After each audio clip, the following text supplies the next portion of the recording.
Good afternoon, everyone. My name is Lucy Sandell, and I work with the Career Development Team here at the University of Chicago in Hyde Park. I'm delighted to welcome you to our webinar entitled Harnessing Failure to Succeed. The recording will be shared with all registrants in the next few days. Today's speaker is Hélène T. Stelian. Hélène is a life coach, blogger, speaker, and mom to twin girls. Hélène was raised in Paris and Connecticut and received her BA from Duke University, her MBA from Washington University in St. Louis, and is completing a certificate in editing from the Graham School here in Chicago at University of Chicago. She's worked in retail and brand management for Fortune 500 companies over the course of a decade before becoming a writer, enabling her to stay at home after the birth of her twin daughters, Bianca and Indigo. Indigo is a rising second-year student of the college class of 2020. Hélène was raised in Paris until the age of 13. Fearless, she has jumped out of a plane at the age of 50. Hélène indulges her sweet tooth daily with chocolate and was once mistaken for a motivational dancer at a friend's birthday party. I actually had to look up motivational dancer, which confirms that you can, in fact, learn something new every day. It's my pleasure to hand over the controls to Hélène. Thanks, Lucy, for that warm introduction. And hello, everyone. I'm thrilled to be with you today. So here's a little bit more about me. I live in the city of Chicago, and I've lived in the Chicagoland area for close to 30 years now. I really love it here. As Lucy's mentioned, I'm a life coach, a writer, and speaker. I help people who feel stuck or lost take really bold steps into a life of renewed meaning and purpose. And I love working with people of all ages, but I seem to have found a bit of a niche with 20-somethings and with people in midlife. I also lead workshops on many subjects, including purpose, perfectionism, imposter syndrome, and goal setting. In my blogs, Purpose Stories and Next Act for Women, I share inspirational stories of people who have found their life's calling and are living it at any age. Actually, I was so inspired by our host, Lucy, that I featured her on Purpose Stories. So check out her interview there. I also write about purpose, midlife, women, parenting, and college for other sites, including the Huffington Post, and I'm the author of 3 books, Moving to College, Finding the Right Colleges for You, and Getting Ready for Baby. Today, I love what I do, and I'm constantly challenging myself to try new experiences, both personally and professionally. But I'll admit my truth, which is that I've lived much of my life ruled by fear. Many of my choices about college, my former corporate career, and my relationships were driven by fear of failure, fear of rejection, and fear of being alone. And it's really a terrible way to live. It wasn't until I hit my 50s that I finally confronted my fears and learned to live more authentically. While failure still haunts me at times, I don't let it rule my life anymore. So I'm here to tell you that it's never too late to address your fears. In my coaching, both one-on-one and with groups, fear of failure is a common theme. So today we'll talk about how to address failure and even harness it in our daily lives. Okay.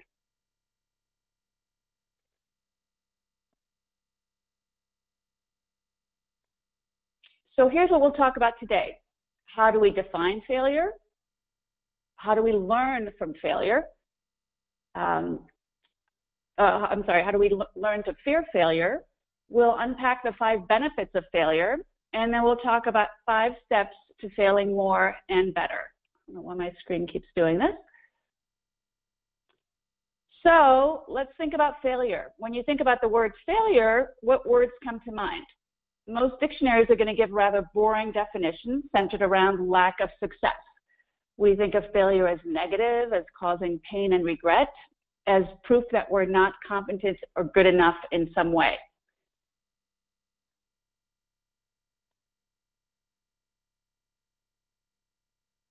I prefer automaker Henry Ford's more hopeful definition. Failure is the opportunity to begin again more intelligently. Now, I want to make sure I clarify that the kind of failure I'll be talking about today is the kind of failure that helps us succeed. And it's not failure from lack of trying, from self-sabotage, or from reckless risk-taking.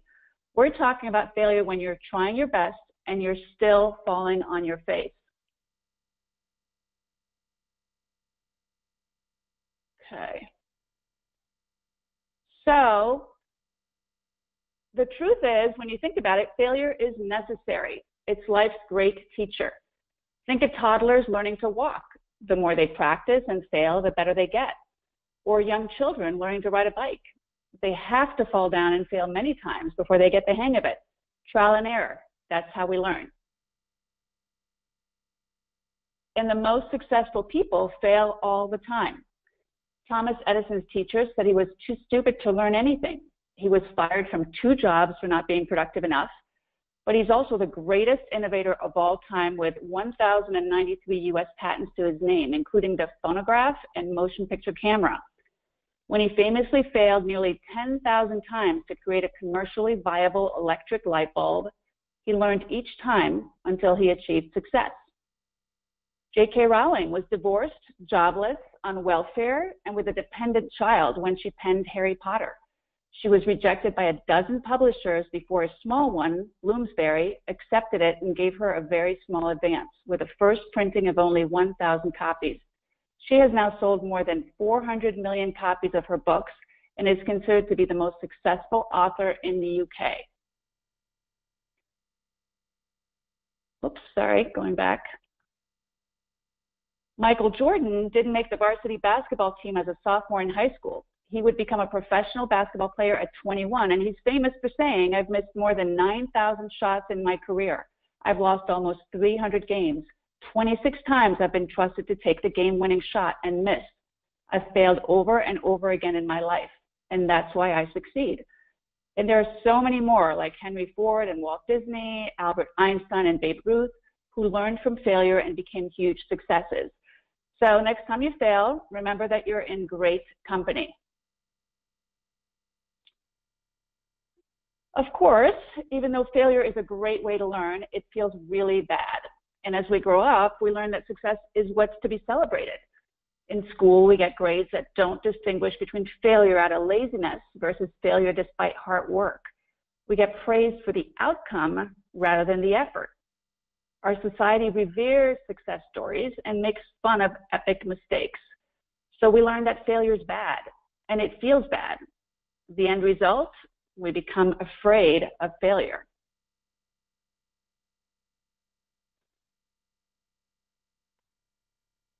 So we avoid failure and the embarrassment, the criticism, the self-doubt that come with it. We keep it safe, staying in our comfort zone, taking the easier route. We don't speak up. We don't try new things. We don't take risks. We may even not give something our best for fear that if we fail, we'll prove just how inadequate we are. In essence, we stay small. All right, let me see. This is where I would do my first poll. Let me ask Lucy if we can conduct our first poll. Yeah. Lucy, can you pull up our first poll, please?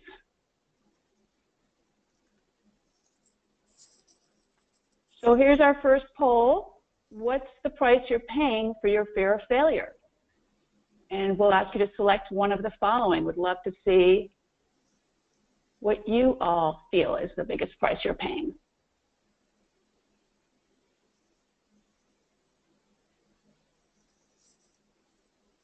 Okay, I'll just give everyone a few more seconds. Close. And then share the results. Okay, yeah, self-sabotage or procrastination. It's so interesting because right now I'm doing a ton of research on procrastination, and that's the next big topic I want to address in a workshop, because honestly, it's probably the #1 thing I hear from people is procrastination. We all do it, and it's a huge issue, and it really does. It is a big reason, a big price we're paying for our fear of failure. So thank you for that. Okay, let's move on.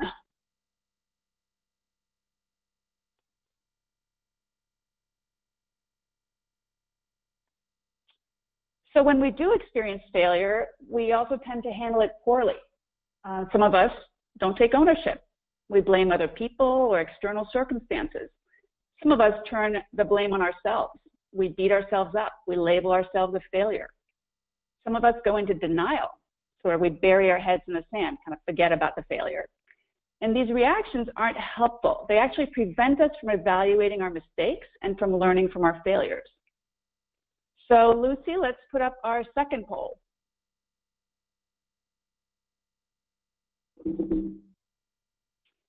All right, so let's ask here, when you fail at something, what do you tell yourself? Do you say it's not my fault? Do you blame others or sort of circumstances? Do you say it's all my fault and you beat yourself up? Or do you avoid thinking about it, go into, it's supposed to say go into denial, not into detail, go into denial? Or other, is there something else that you do after you've failed? Okay, we've collected responses. So now we're going to close the poll, share. Okay, yeah. Yeah, I do that too. I tend to turn the blame on myself. I think that's very common among us. So, and that's not a good way to live. It's really hard when you, probably you're ruminating, you're thinking about all the ways in which you failed. It's very destructive. So yeah, no surprise there. That's a hard one. Okay, let's move right along. But the truth is that few mistakes are fatal. If we allow them to, they can actually make us stronger. So I want to suggest that it's time to reframe our failures as mistakes, and I've specifically spelled it that way. I'm thinking of, having another take at a goal. Take one, take two, like they do in the movies. Why can't we think of failures the same way? And there are actually benefits to failure. Today, we're going to unpack 5 of them. The first one is we learn. As I mentioned, this is how we learn growing up, and it continues throughout our lives. We learn a lot more through failure than we do through success. Think about it. When things are going well, we often don't take the time to think about what led to that success. With failure, we really have an opportunity to take away lessons that are going to help us grow as we move forward. And when we think of failure as a disaster, we become overwhelmed with fear of failure and we just stop trying. But on the other hand, when we think of failure as useful feedback, we can harness it to overcome obstacles. So think of failure as knowledge, information, feedback, learning. Failure helps us grow and learn. It's really essential to self-development and to success. The truth is, if you try to go through life without failing, you won't take risks, you won't strive for more, and in essence, you're not really living. And I love this quote by Tal Ben-Shahar, the happiness guru. We either learn to fail or fail to learn. I never knew where it came from, but apparently that's from him. The second big benefit is we practice a growth mindset. Now, many of you may have heard of her. Stanford psychologist Carol Dweck has researched achievement and success for decades, and she's the one who coined the idea of mindset. She describes the differences between a fixed and a growth mindset. And here's what I've summarized in this chart. So let's say I have a fixed mindset. I believe my abilities are carved in stone, so I'm really anxious to look good, portray my abilities at the best of my potential. When it comes to challenges, I'm going to avoid them. When it comes to obstacles, I'm going to get defensive or I'm going to give up easily. I'll believe that effort is really fruitless. I'll ignore criticism, even if it's useful feedback. And when I'll see others succeeding, I'm going to feel threatened. And as a result, I'll really achieve less than my potential. But as Dweck explains, when you've got a growth mindset, I believe I can improve myself through effort, and I want to learn. When it comes to challenges, I embrace them. Obstacles, I'll persist, even in the face of setbacks. So effort is really the path to mastery here. And I'll come across some criticism, but I'm going to really seek to learn from it. And the success of others is going to teach me and inspire me. And as a result, I'll keep reaching for higher levels of achievement. So for those in the fixed mindset, failure can really define them. They start to believe they are a failure. For those in the growth mindset, failure is still going to feel bad, but it's not going to define them. They're going to keep moving forward. And not surprisingly, the research shows that the vast majority of high achievers have a growth mindset. The good news is that we can change our mindset. Dweck advises we remind ourselves the only way to learn is to risk mistakes. Mistakes are a sign that I'm actually learning. So Lucy, let's conduct our final poll here on mindset. So what is your predominant mindset? We all have some of each, but in general, where do you feel you land?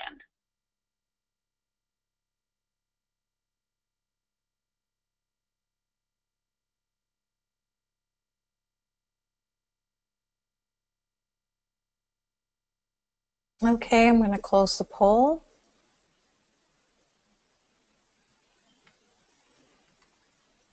Oh, wow. Excellent.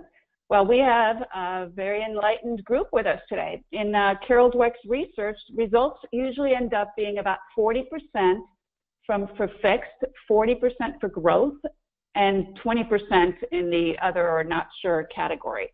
And again, keep in mind we all have a mix of both, but some of us, you know, we tend to lean more on one than on the other. So this is a wonderful, I'm glad that so many of you have already found the power of a growth mindset. Okay, let's move on to our third benefit.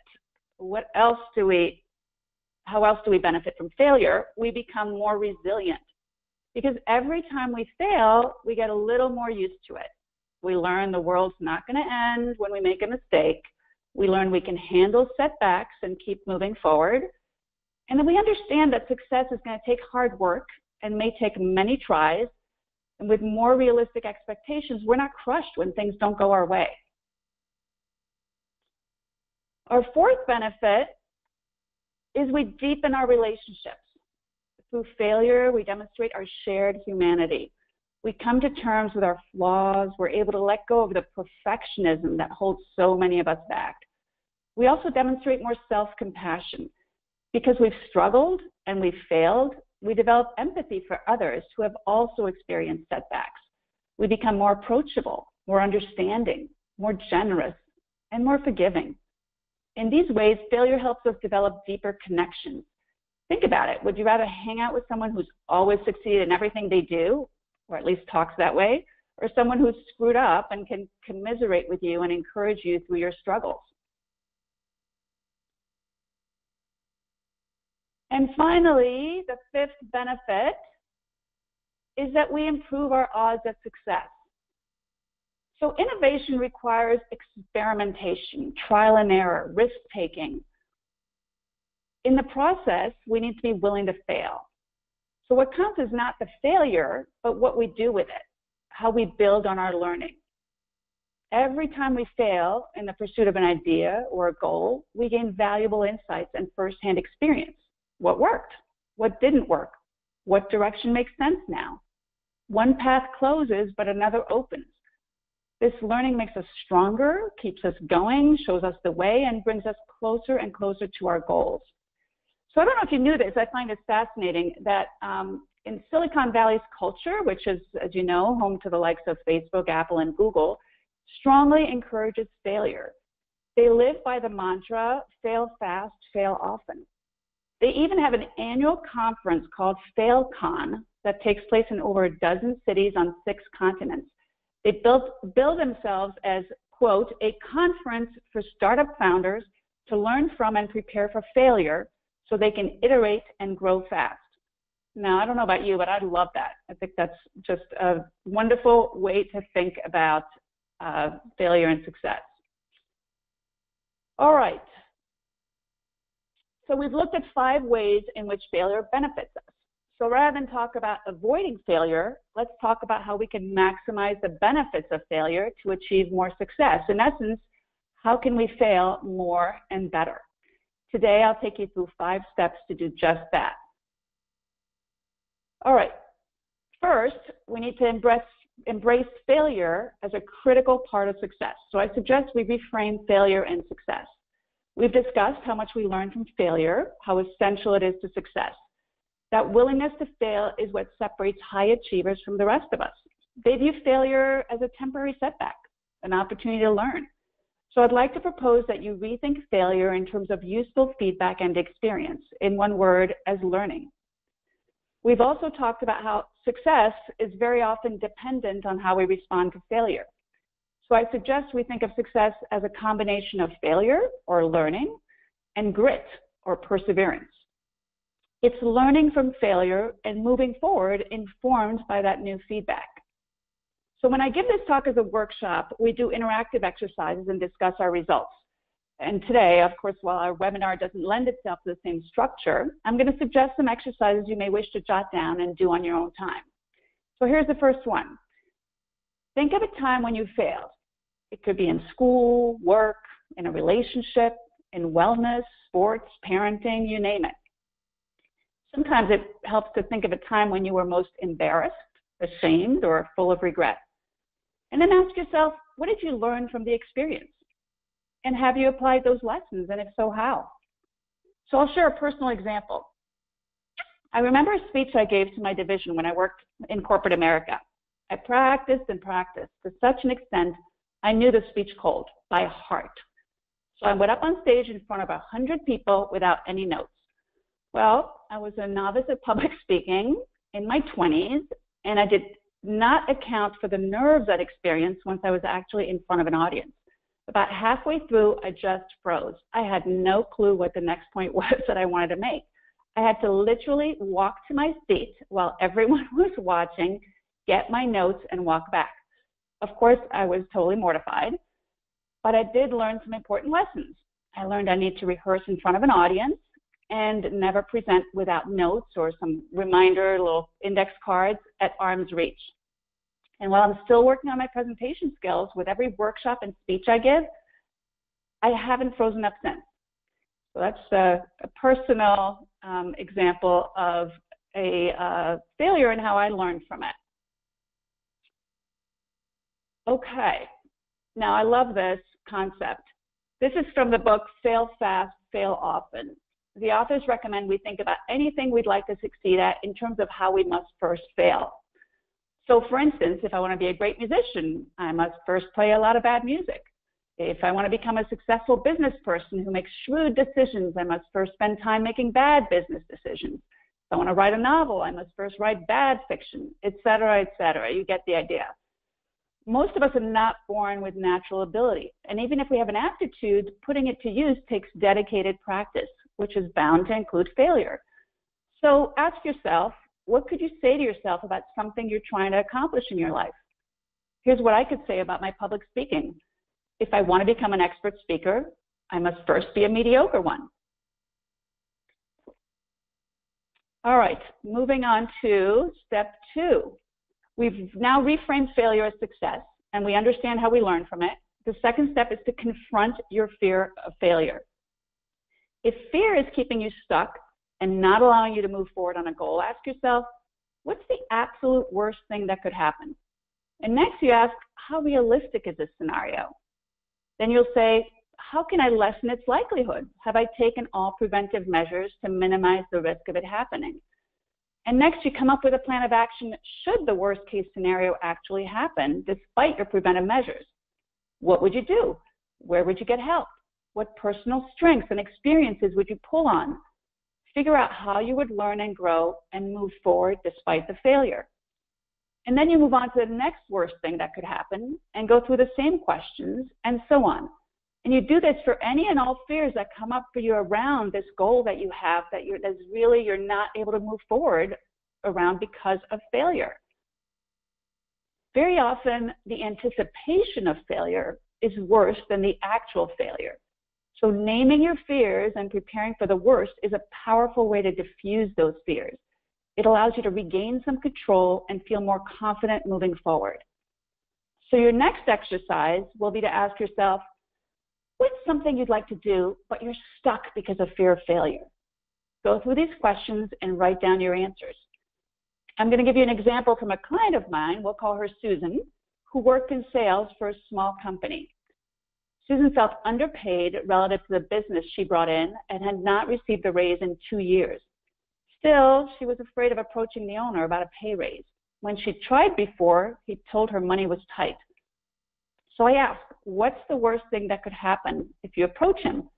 And Susan said her biggest fear, honestly, was that she'd be fired. The owner apparently had a bit of a temper. Then I asked, how realistic is this? When Susan looked at the facts, this outcome seemed unlikely. Susan was the small company's top salesperson, so they really depended on her. So then I asked, how can you lessen the likelihood of being fired? To make sure the owner was fully aware of her contributions, Susan prepared a graph for her growing sales relative to her compensation, along with a % contribution to the firm's profits. She prepared her pitch as if it really were a sales presentation. And then I asked, if despite this pitch, you get fired, what are you going to do? So Susan spoke of the possibility of opening her own competing business, taking her clients with her, or becoming a consultant to other small businesses. She felt that if the owner fired her for asking for fair compensation, it might just be the push she needed, that it was time to leave. So long story short, Susan found the courage to push past her fear and schedule that pitch with the owner, and after some back and forth, some hemming and hawing, they did reach an agreement that included a nice increase in compensation. So this is the kind of exercise I would want you to do, thinking about something you're afraid to move forward on, is really sort of take yourself through what's the reality here. And if the reality does happen, if there's something really terrible you're fearing and that does come to fruition, what would you do with that? Just even thinking it through really lessens a lot of the power of that fear. Okay, let's move on to step 3. So we've reframed failure as success, we've confronted our fears, and the third step is really to take action, because that's the best way to prove to yourself that you are capable, despite your fears. Whether you succeed or fail and keep going anyway, you're showing yourself that you're not staying stuck. You can move forward. Science has shown that our attitudes and beliefs are reinforced by our behaviors. When we practice a new behavior, this allows us to see ourselves in a new light. Our self-image completely changes, and our story changes to match our behavior. So we begin to believe our new narrative is true. In essence, we are what we do. So as a coach, I help my clients develop goals that allow them to own and believe that failure will not keep them small, that they're strong enough to persevere. Taking action doesn't have to be huge and dramatic. You don't have to put everything on the line. If you're feeling stuck because of fear, my advice is to start small. Try new things with manageable risks. So here's a follow-up exercise. Once you've defined something that you've been putting off due to fear of failure, ask yourself, what's one small step I could take to move forward? So in the case of my client Susan, the one who was afraid of asking for a raise, that first step was gathering data. By looking at the numbers, her confidence in her argument and her value grew, and she was able to take the next step and keep going. All right, step 4. Let's say you push past your fears, you take action, and still you fail. Now what? So I suggest you ask yourself, how could I respond to this failure in a way that would make me proud? Remind yourself that all successful people make mistakes. See this as an opportunity to learn and improve. And do not label yourself a failure. Seriously, how would you treat a friend who experienced the same failure? You would likely show him or her compassion. So the question is, how can you show yourself that same understanding, that same compassion? At the same time, again, don't fall into blaming others. Accept this mistake as yours and vow to grow from it. So how can you grow? Well, first, gather feedback from as many sources as possible to learn what happened. What went well? How did you improve over the last time? Make sure to acknowledge that. And then what caused the failure? Was it a bad idea, a wrong assumption, a lack of skill? Then harness the failure for good. What can you learn from the failure? How can you use this learning to get a better outcome next time?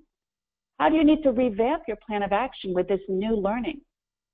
So here's an example from my work.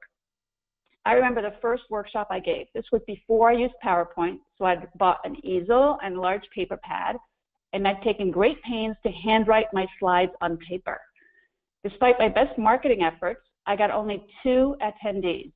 I felt very disappointed and honestly a bit embarrassed. After the workshop, I really had to work hard to reframe the experience. I patted myself on the back for having the courage to put myself out there. I learned what worked and did not work in this workshop. I also learned this location would not be ideal to attract my ideal clients, my ideal audience. I decided I need to switch to PowerPoint for a more professional presentation and so I could more easily make edits. And I made a plan to partner with locations that would do more marketing and garner a larger attendance for future workshops. So I got a lot out of this experience, despite only having 2 people there. And I chose to leverage those learnings as I became a more expert workshop presenter. So here's the final step.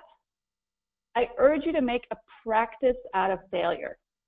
Because if we aim to make significant changes in our lives, we often have to stretch to the limit of our abilities. And if we're not failing, we're really not pushing outside our comfort zone. We're playing it safe, we're staying small, and we're not learning. So to learn more, we need to take manageable risks that lead to more opportunity for success, yet run the very real risk of failure. You may want to give yourself a goal to fail on a regular basis. Start small, like 1 failure per week. This is a practice that takes time. It's like building a new muscle. And it gets easier. Find personal challenges to undertake, small ones, and try them out, like take a class in salsa dancing or meditation or watercolor. Try speaking in your high school broken Spanish.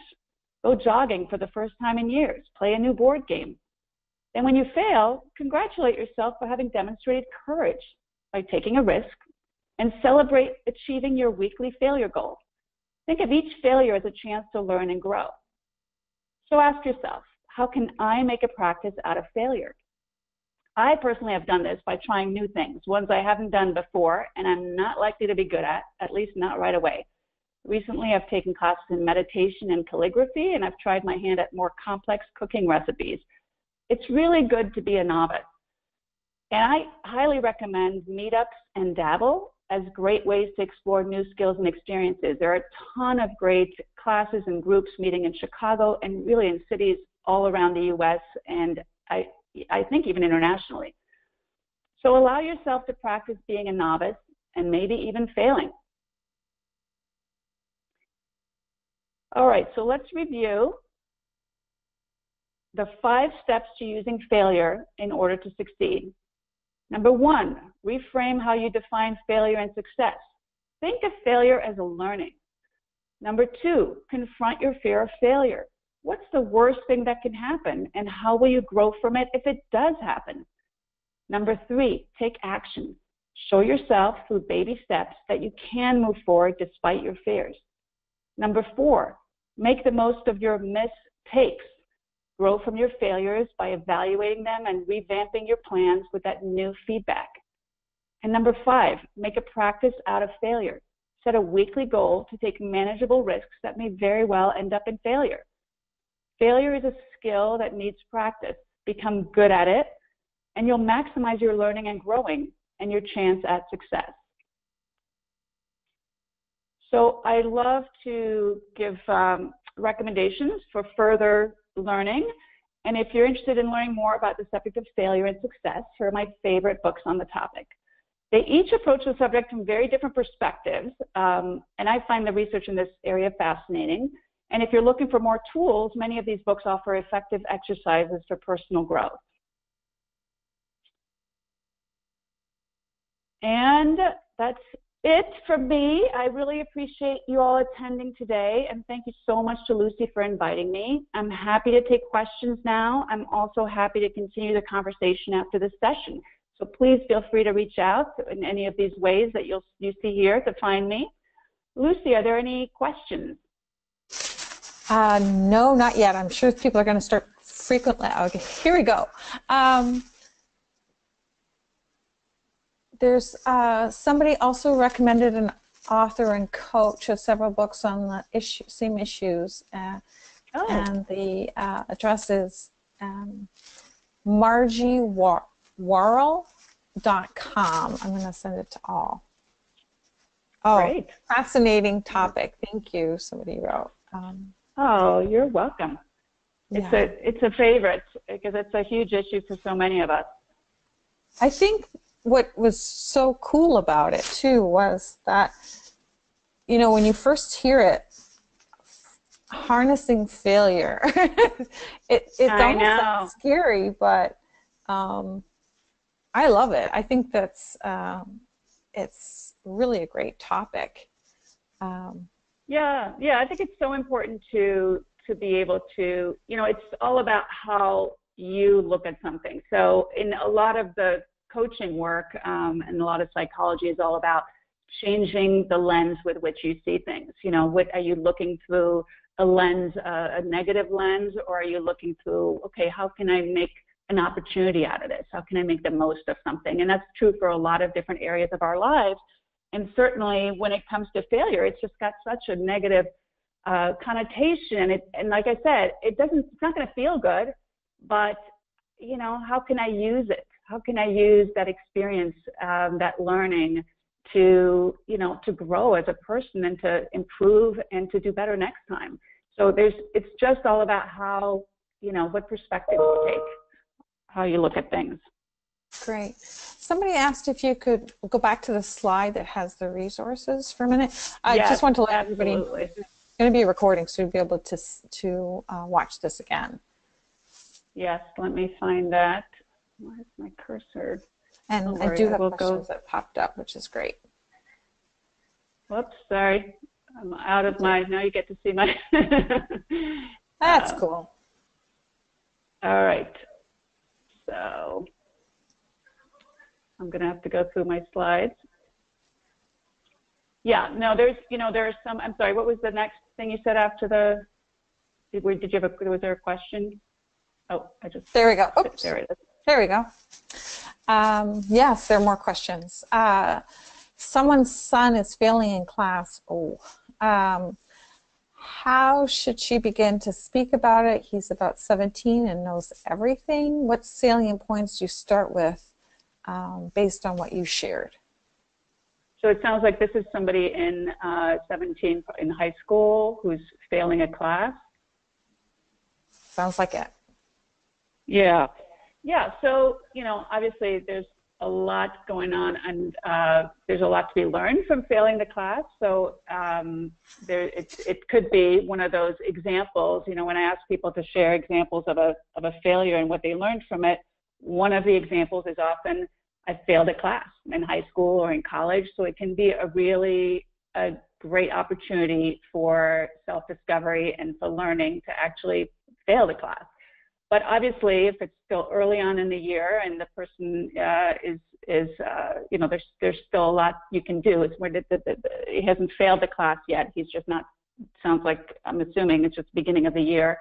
Then it's, you know, with a teenager, and I have two 19-year-olds, it is hard to, as a parent, to have that conversation with your child. And it's also an age where self-advocacy is really important. So the hope would be, the encouragement that I would give to a parent is to encourage your child, your teenager, to go and get help. That's, you know, absolutely, at this age, I think you said it was a son, this young man needs to see, I am not doing well in this class. I need to figure out what's going on. What is it I'm missing? And you know, go and talk to the teacher and figure out what kind of help he needs and really figure that out for himself. So encouraging the student to get help, to go talk to the teacher, to go to the, you know, if there's a tutoring place in the school or whatever it is, kind of help, or to get help from other students. But to really have, you know, ask them to take charge and take action against their goals, against, wanting to improve, because at this point, it's really kind of out of your hands. All you can do is encourage them, but obviously you can't do the work for them, and you can't make them do anything. It becomes harder and harder as they get older. They just need to know that they are empowered to go and figure out how to get the help they need in order to improve, or what's holding them back. Thank you. Another question is, do you have any resources that deal with an experience from a long time ago that has become a platform for fear and regret? Oh my God, that's a huge one. Yeah, so we all have those, and we have, and it's interesting because I teach a class on storytelling, our own stories, and we all have these narratives, and oftentimes they come from long, long ago, from our childhoods, that are steeped in anger, in sadness, in regret, and it's I don't know if you can ever fully get over them, so to speak, and I'm not sure that's the goal, but there are some great resources, and I can on sort of, again, changing your perspective on your story and looking at past behaviors of your own, either things you did or things that happened to you, and framing them in a different way. How can you take a look at that experience, whether it was, again, something you really did something wrong, something that maybe you did something wrong to somebody else, or maybe you had something happen to you that just wasn't fair, and look and sort of change the way you look at it to make it more of a survivor or hero story rather than a victim story, in the case of somebody who was victimized. And think of yourself as somebody who is resilient, who's strong, who's a survivor, who's a thriver. And so I teach that in one of my workshops is, how to shift from that victim story to the hero story.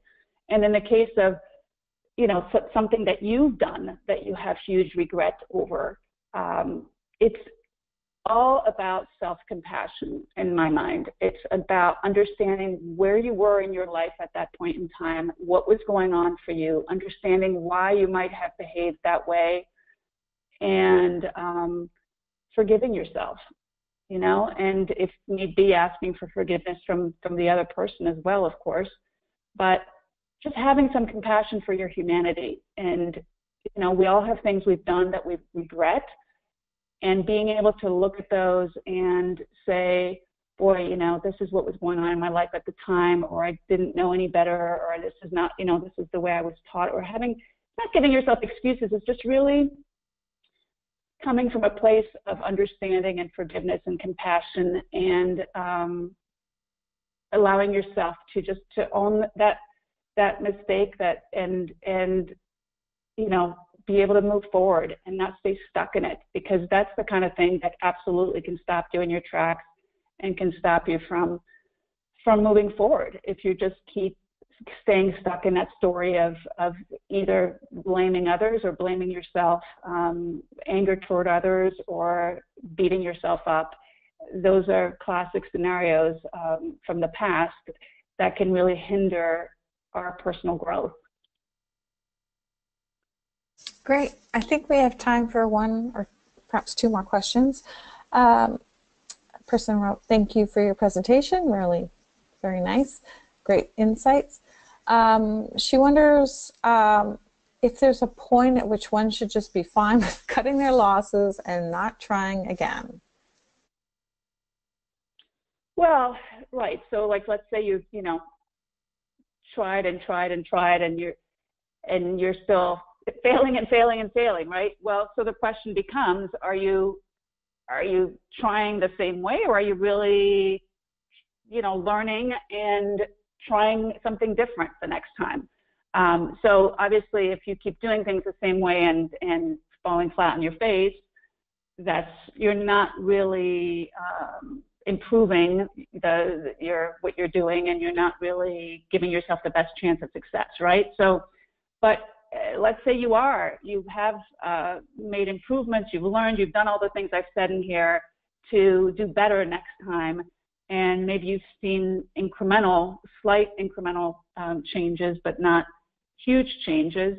I would suggest, this is where you've got to take a look at how much do I want this, and if this is really something you're passionate about and you're really stuck on, I think I'm doing everything I'm supposed to, I think I'm learning, I think I'm improving each time, but I just can't get there, I would suggest then you get external help, whether it's from a mentor or coach or somebody who can help you look at it with fresh eyes and help you understand where you're stuck, why you're not making progress on this.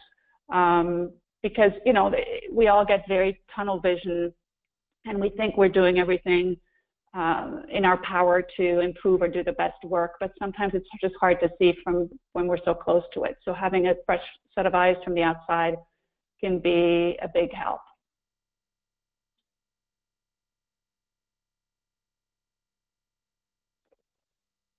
Thank you so much. I know there are other questions, but I actually have to leave because this room is the conference room. And, right. And I also want to be fair to you, Hélène, because you've given up a part of your day. So I want to thank everybody for joining us. We've got Hélène's very kindly shared her email if you want to reach out to her. Yes, please You've been great. I've loved this, and I swear I've been waiting all summer for your talk. So thank you, Lucy. You got to do it.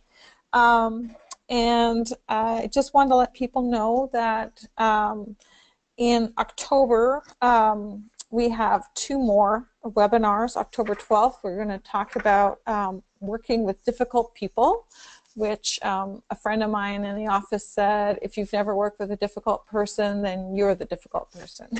So I love that she said that.